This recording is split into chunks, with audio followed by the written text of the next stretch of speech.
বিএনপির স্থায়ী কমিটির সদস্য সালাউদ্দিন আহমেদ জানিয়েছেন, প্রয়াত বিএনপি চেয়ারপারসন বেগম খালেদা জিয়ার ৩টি আসনে তার বিকল্প হিসেবে যারা মনোনয়নপত্র জমা দিয়েছেন তারাই দলের প্রার্থী হবেন।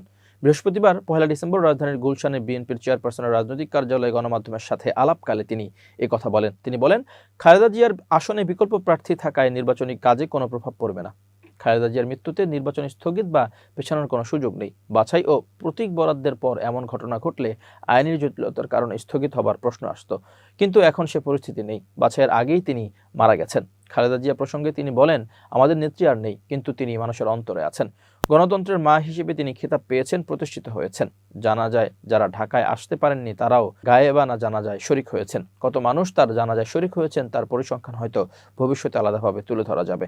কারণ শুধু বাংলাদেশের মানুষ নয়, সারা পৃথিবীর মানুষ জানে ও বিশ্বাস করে গণতন্ত্রের লড়াই সংগ্রাম করতে করতে একজন সাধারণ গৃহিণী কিভাবে সারা বিশ্বে গণতন্ত্রের রক্ষক হতে পারেন, গণতন্ত্রের জন্য দৃষ্টান্ত হয়ে উঠতে পারেন।